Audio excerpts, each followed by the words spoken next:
Pernah nggak kamu duduk sendirian di akhir bulan, buka aplikasi rekening, lalu cuma terdiam? Gaji baru masuk beberapa hari lalu, tapi rasanya sudah habis duluan. Bukan karena foya-foya, bukan karena hidup mewah, tapi karena memang segitu adanya. Saya tahu rasanya, apalagi kalau gaji kamu masih di angka UMR. Di satu sisi kita disuruh menabung. Katanya sedikit demi sedikit lama-lama jadi bukit. Katanya nabung itu soal niat. Tapi di sisi lain, realitanya keras. Harga kebutuhan naik, sewa, listrik, makan, ongkos, pulsa, kuota.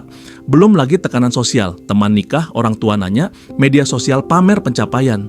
Lalu muncul satu pertanyaan yang mungkin sering kamu pendam dalam hati. Dengan gaji UMR, apa benar saya masih bisa punya tabungan besar?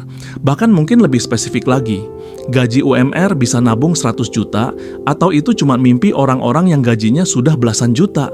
Pertanyaan ini penting karena dibaliknya bukan cuma soal uang, tapi soal harapan, soal masa depan, soal rasa aman.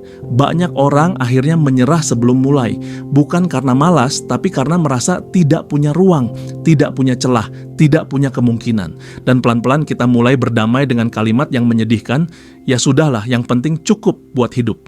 Padahal yang kita butuhkan bukan motivasi kosong, bukan juga nasihat yang terasa jauh dari realita. Yang kita butuhkan adalah cara berpikir yang masuk akal, yang jujur dengan kondisi tapi tetap memberi harapan.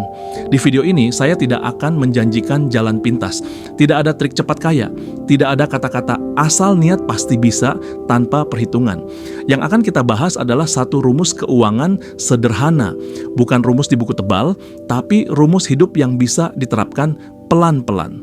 Rumus yang mungkin tidak membuat kamu kaya raya, tapi bisa membawa kamu ke satu titik penting, punya kendali atas uangmu sendiri. Kalau kamu pernah merasa kecil karena angka di slip gaji, video ini untuk kamu. Kalau kamu masih ingin percaya bahwa masa depan bisa disusun meski dari UMR, ayo kita lanjutkan pelan-pelan. Sekarang kita masuk ke inti pertanyaannya. Gaji UMR bisa nabung 100 juta atau tidak? Jawabannya bisa, bukan karena gajinya besar, tapi karena cara membaginya tepat. Saya akan jelaskan satu rumus keuangan sederhana yang bisa dipakai siapapun, bahkan kalau gajimu masih UMR. Saya sebut ini rumus 3 kotak keuangan sadar. Langkah 1, tentukan angka yang realistis, bukan ideal. Misalnya kita pakai contoh gaji UMR 3 juta rupiah. Kesalahan banyak orang adalah langsung berkata, saya mau nabung 30%, padahal belum tentu kuat. Di rumus ini kita tidak mulai dari persentase besar, tapi dari angka yang benar-benar bisa dijalani. Contoh, target awal menabung Rp500.000 per bulan, bukan karena kecil, tapi karena konsisten lebih penting daripada besar. Rp500.000 kali 12 bulan sama dengan Rp6 juta per tahun, ini fondasi. Langkah 2, pisahkan uang tabungan di awal, bukan sisa. Ini bagian paling krusial. Begitu gaji masuk, uang tabungan langsung dipisahkan, bukan ditunggu akhir bulan. Contoh, pembagian, gaji Rp3 juta, langsung sisihkan tabungan Rp500.000, sisa untuk hidup Rp2.500.000. Kalau kamu menunggu, nanti kalau ada sisa, yang tersisa biasanya cuma penyesalan. Tabungan itu dibayar ke diri sendiri lebih dulu. Langkah 3, kunci gaya hidup di angka sisa. Sekarang kita realistis. Dengan Rp2.500.000 untuk hidup, kita harus mengunci gaya hidup, bukan menekan diri. Contoh pembagian kasar, makan Rp1.200.000 transport, Rp400.000 pulsa and internet, Rp200.000 kontrak yang kos iuran, Rp500.000 cadangan, kecil Rp200.000, bukan harus sama persis. Intinya, hidup mengikuti sisa, bukan tabungan mengikuti hidup. Langkah 4, naikkan tabungan secara bertahap. Ini yang sering dilewatkan. Setelah 1 tahun, jangan berhenti di Rp500.000. Misalnya, tahun 1, nabung Rp500.000 per bulan. Tahun 2, naik jadi Rp750.000. Tahun 3, naik jadi Rp1 juta.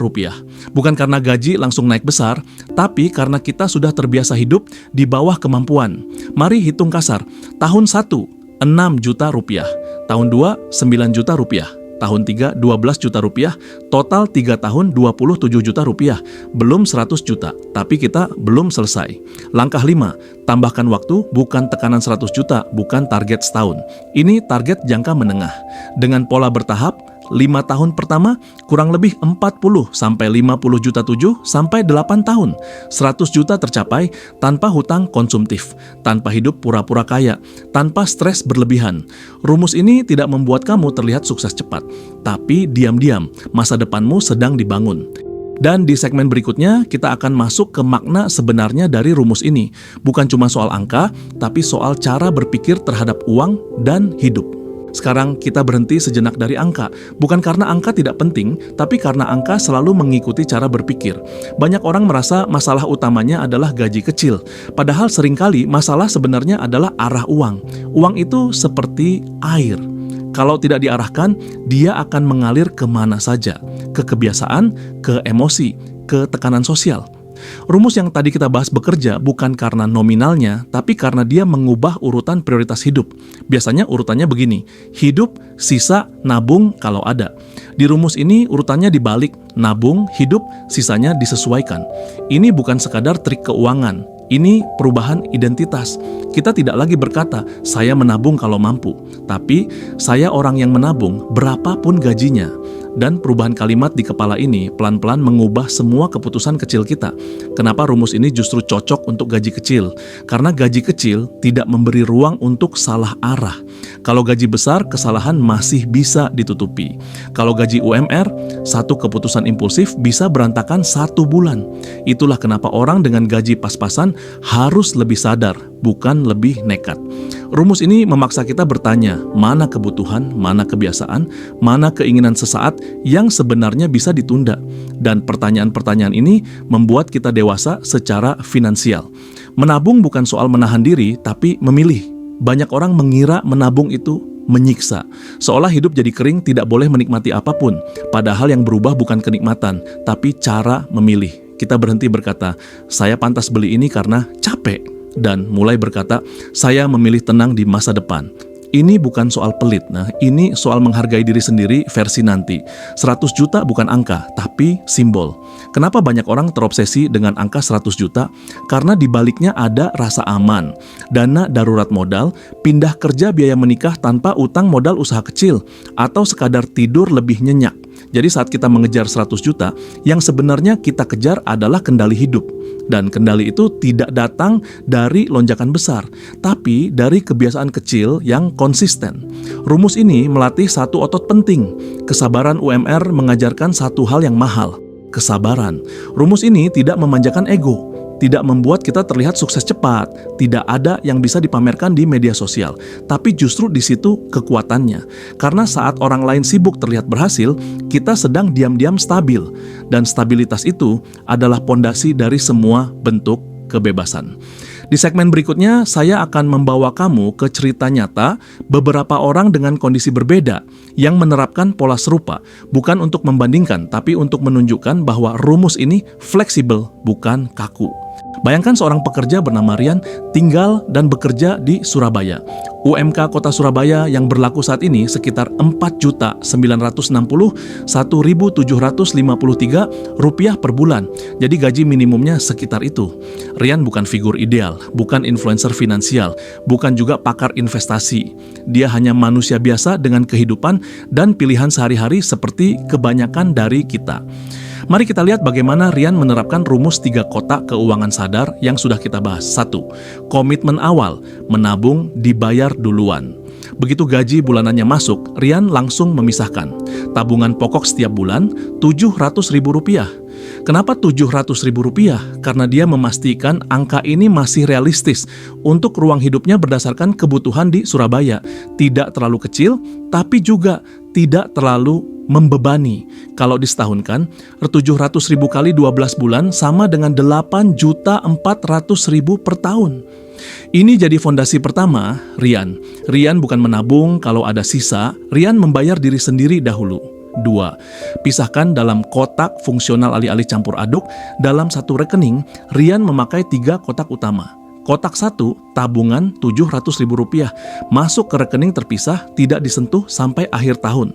Kotak 2, kebutuhan hidup sekitar Rp3.800.000.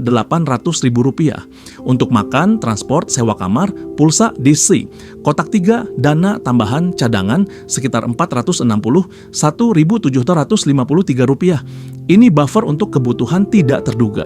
Misalnya servis motor, obat, atau beli baju tiba-tiba. 3. Hidup di bawah kemampuan. Dengan sisa Rp3.800.000 untuk hidup, Rian mulai menata gaya hidup. Makan harian Rp1.500.000, transport Rp300.000, sewa kos kamar Rp1.300.000, pulsa kuota Rp200.000, kebutuhan lain kecil Rp500.000. Total sekitar Rp3.800.000. Ini bukan angka sempurna, tapi ini angka yang bisa dijalani tanpa bikin Rian stres sambil memastikan stok tabungan tetap aman. 4. Evaluasi bulanan and naik level secara bertahap. Setiap akhir bulan sebelum gajian berikutnya, Rian selalu cek lagi. Apakah masih bisa mengikuti pola ini? Apakah ada celah untuk menambah sedikit tabungan lagi bulan depan? Jika bulan itu Rian tidak jajan berlebihan dan pengeluaran di bawah perkiraan, dia mengambil satu keputusan sederhana. Naikkan tabungan bulan berikutnya Rp50.000 sampai Rp100.000, bukan langsung drastis. Tahun pertama, tabungan pokoknya jadi Rp700.000 kali 12 sama dengan Rp8.400.000. Tahun kedua dia menaikkan target tabungan menjadi Rp800.000 per bulan. Jadi total tabungan tahun kedua sekitar Rp9.600.000. Tahun ketiga naik lagi ke Rp900.000 per bulan, sekitar Rp10.800.000. Kalau dihitung pelan-pelan dalam 3 tahun, Rian sudah mengumpulkan sekitar Rp28,8 juta hanya dari tabungan rutin. 5. Total jangka menengah. Sekarang mari kita lihat gambaran dalam jangka 5-7 tahun dengan disiplin yang sama. Tahun 1, Rp8,4 juta. Tahun 2, Rp9,6 juta. Tahun 3, Rp10,8 juta. Tahun 4, Rp12 juta. Tahun 5, Rp13,2 juta. Tahun 6, Rp14,4 juta. Tahun 7, Rp15,6 juta. Kalau kita total secara konservatif, tabungan Rian dalam 7 tahun bisa mendekati atau mencapai Rp100 juta tanpa gaji besar, tanpa investasi rumit, tanpa modal usaha dulu. Hanya satu hal, konsistensi. 6. Kenapa cara ini berhasil bagi Rian? Kuncinya bukan di nominal besar, tapi pada struktur dan kebiasaan. Tabungan diprioritaskan dulu sehingga gaya hidup mengikuti kemampuan nyata. Tidak menunggu tahun depan gaji naik dulu. Tidak menunggu kalau ada sisa. Mengunci gaya hidup di level yang realistis. Bukan mimpi, bukan teori kosong. Ini realita yang bisa dilakukan siapapun, asalkan disiplin dan sadar dengan pilihan. Sekarang saya ingin kamu berhenti sejenak, tarik napas, dan jujur pada diri sendiri. Bukan jujur ke saya, bukan ke siapapun, tapi ke diri kamu yang paling dalam. Selama ini, apa hubunganmu dengan uang? Apakah uang selalu terasa kurang? Berapapun yang masuk, apakah setiap akhir bulan selalu terasa seperti lomba bertahan hidup, bukan perjalanan yang terencana? Coba tanyakan ini pada diri kamu. Selama ini saya mengatur uang atau uang yang mengatur saya? Saya menabung karena sadar atau hanya berharap ada sisa? Saya bekerja keras setiap hari, tapi apakah saya benar-benar sedang membangun masa depan? Kadang yang membuat kita lelah bukan jumlah uangnya, tapi ketidakjelasan arahnya.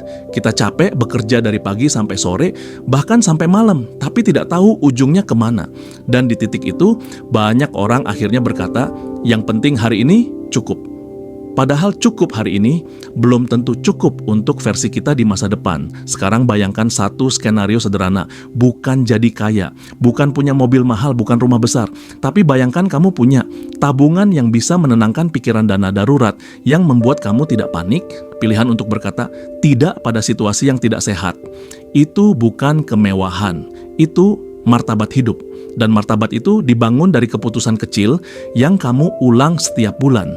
Saya ingin kamu bertanya lebih dalam lagi.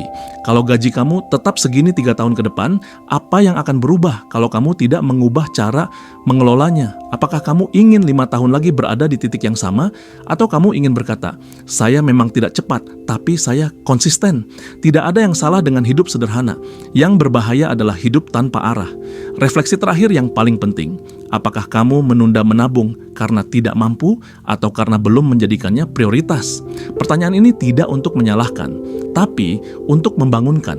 Karena seringkali bukan keadaan yang menahan kita, tapi kebiasaan yang tidak pernah kita pertanyakan. Dan kalau hari ini kamu mulai menyisihkan sekecil apapun, bukan uang yang berubah duluan, tapi kamu, cara berpikirmu, cara memilihmu, cara kamu memandang masa depan. Di segmen terakhir nanti, kita akan menutup semuanya dengan satu pesan penting, bahwa keseimbangan hidup bukan tentang kaya cepat, tapi tentang hidup yang tenang dan terkendali. Kalau ada satu hal penting dari seluruh pembahasan ini, itu bukan soal angka 100 juta. Angka itu hanya simbol. Yang lebih penting adalah siapa kamu ketika sedang menuju ke sana. Kita sering diajarkan untuk mengejar lebih banyak, lebih besar gaji, lebih cepat hasilnya, lebih terlihat suksesnya. Tapi jarang ada yang mengajarkan kita untuk lebih sadar. Sadar bahwa gaji UMR bukan akhir dari segalanya. Menabung bukan soal besar kecilnya. Angka ketenangan hidup dibangun dari kebiasaan, bukan keberuntungan. Rumus yang kita bahas hari ini bukan rumus ajaib. Ia tidak membuat hidup langsung mudah. Ia tidak membuat kamu terlihat hebat di mata orang lain. Tapi ia melakukan satu hal penting, mengembalikan kendali hidup ke tanganmu sendiri. Pelan-pelan kamu berhenti hidup berdasarkan tekanan. Kamu mulai hidup berdasarkan pilihan. Dan di titik itu, uang tidak lagi menjadi sumber kecemasan utama, tapi alat untuk menjaga keseimbangan hidup. Saya ingin kamu ingat satu kalimat ini. Saya mungkin tidak cepat, tapi saya sedang berjalan ke arah yang benar. Kalimat itu cukup. Tidak perlu pembuktian ke siapapun. Kalau kamu merasa video ini relevan, kalau kamu merasa ditemani atau mungkin tersentuh di bagian tertentu, jangan lupa like videonya supaya pesan seperti ini bisa sampai ke lebih banyak orang. Share ke teman, saudara, atau siapapun yang mungkin sedang berjuang diam-diam dengan kondisi keuangannya. Dan tentu saja subscribe channel ini karena kita akan terus ngobrol soal keuangan, mindset, produktivitas, dan hidup yang lebih seimbang, tanpa menggurui, tanpa pamer. Dan saya ingin mengajak kamu satu hal terakhir, ceritakan di kolom komentar, gaji kamu di kisaran berapa? Bagian mana yang paling menantang untuk menabung? Atau mungkin langkah kecil apa yang ingin kamu mulai setelah menonton ini? Cerita kamu mungkin sederhana, tapi bisa jadi harapan untuk orang lain yang sedang membaca. Kita tidak sendirian dalam perjalanan ini. Kita belajar bersama, kita bertumbuh bersama. Sampai ketemu di video berikutnya. Jaga diri kamu dan jaga masa depanmu, pelan-pelan tapi pasti.